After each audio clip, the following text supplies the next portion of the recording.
Assalamualaikum warahmatullahi wabarakatuh.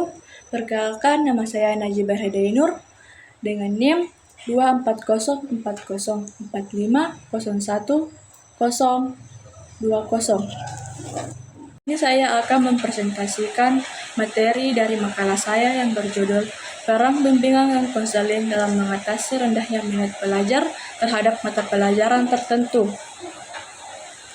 Pendidikan yang baik mampu memberikan pengaruh signifikan terhadap perkembangan kepribadian peserta didik. Salah satu faktor yang menentukan keberhasilan pendidikan adalah minat belajar siswa. Minat belajar yang berasal dari dalam diri siswa merupakan kecenderungan jiwa untuk memperhatikan dan terlibat dalam aktivitas belajar secara konsisten dengan rasa senang. Minat ini menjadi pendorong utama yang memengaruhi perhatian dan keberhasilan siswa dalam belajar. Namun, rendahnya minat belajar peserta didik pada pelajaran tertentu menjadi masalah yang sering kita temui saat ini. Hal ini dapat disebabkan oleh kurangnya ketertarikan terhadap materi pembelajaran, metode pembelajaran yang kurang menarik, atau hambatan internal seperti rasa malas dan kurangnya motivasi. Kondisi ini membutuhkan perhatian khusus untuk menciptakan strategi pembelajaran yang mampu meningkatkan minat belajar siswa agar tujuan pendidikan dapat tercapai secara optimal. A. Definisi bimbingan dan konseling. Bimbingan dan konseling merupakan suatu proses sistematis pemberian bantuan profesional kepada individu atau kelompok dengan tujuan membantu mereka memahami diri sendiri, mengembangkan potensi secara optimal, dan memecahkan berbagai persoalan hidup. Proses ini dilakukan melalui pendekatan yang disesuaikan dengan kondisi individual, mencakup pemahaman mendalam akan bakat, latar belakang, dan tahap perkembangan seseorang.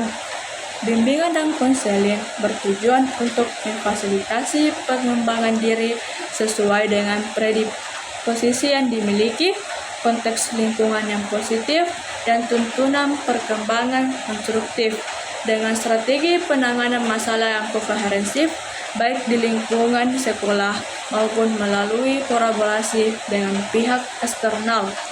B. Faktor-faktor yang menyebabkan rendahnya minat belajar terhadap mata pelajaran tertentu. Beberapa faktor yang menyebabkan rendahnya minat belajar peserta didik terhadap pelajaran tertentu, yaitu yang pertama, rendahnya motivasi belajar. Banyak siswa menunjukkan kurangnya motivasi baik secara intrinsik maupun ekstrinsik. Hal ini sering disebabkan oleh kurangnya pemahaman mengenai pentingnya pendidikan dan dukungan dari lingkungan keluarga. B. Kurangnya minat membaca. Kebiasaan membaca yang rendah di kalangan siswa menyebabkan kesulitan dalam memahami materi, terutama pada mata pelajaran yang memerlukan kemampuan literasi yang baik. Ini berdampak pada pemahaman mereka terhadap teks dalam mata pelajaran seperti bahasa dan ilmu sosial. C. Keterampilan belajar yang rendah. Siswa sering kali tidak memiliki teknik belajar yang efektif, seperti manajemen waktu dan cara belajar yang benar, sehingga menghambat pemahaman mereka terhadap materi pelajaran. C. Peran guru bimbingan dan konseling dalam meningkatkan motivasi dan minat belajar siswa pada mata pelajaran yang kurang diminati. Yang pertama, peran sebagai pembimbing, memberikan arahan motivasi, mengingatkan peserta didik untuk lebih giat belajar, dan menanamkan pentingnya semangat dalam meraih cita-cita. Guru BK menekankan bahwa semangat dari dalam diri adalah kunci utama, sementara dukungan dari orang tua dan guru bersifat pendukung. Yang kedua yaitu guru BK berkolaborasi dengan wali kelas dan guru mata pelajaran.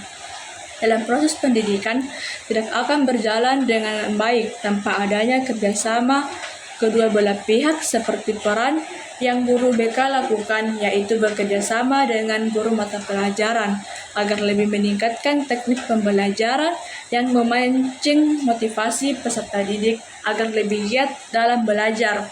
Yang ketiga yaitu jika siswa absen dengan keterangan sakit atau izin, guru BK menghubungi orang tua atau wali murid mereka untuk memverifikasi info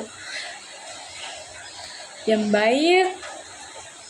Guru BK bekerja sama dengan orang tua untuk mengetahui permasalahan atau kendala yang dihadapi siswa, baik di rumah maupun di lingkungan keluarga. D. Strategi meningkatkan minat dan motivasi belajar. Yang pertama yaitu penggunaan media pembelajaran interaktif dengan menyediakan platform di mana siswa dapat berinteraksi langsung dengan materi pelajaran. Media ini tidak hanya membantu pemahaman, tetapi juga memperkuat motivasi belajar mereka. Penggunaan elemen audio, visual, dan kinestetik dalam media interaktif meningkatkan keterlibatan siswa. Yang kedua yaitu metode pembelajaran beragam. Strategi ini termasuk memberikan pujian, mendukung motivasi ekstrinsik dan intrinsik, serta mengembangkan dunia membaca. Siswa yang aktif cenderung memiliki dorongan untuk belajar lebih baik. Yang ketiga yaitu menghargai peran guru dan orang tua. Dukungan dari guru dan orang tua sangat penting dalam membangun motivasi belajar siswa. Keterlibatan orang tua dan pendekatan positif dari guru dapat menciptakan lingkungan belajar yang mendukung. Baik, sekian dari saya. Lebih dan kurangnya mohon dimaafkan. Wassalamualaikum warahmatullahi wabarakatuh.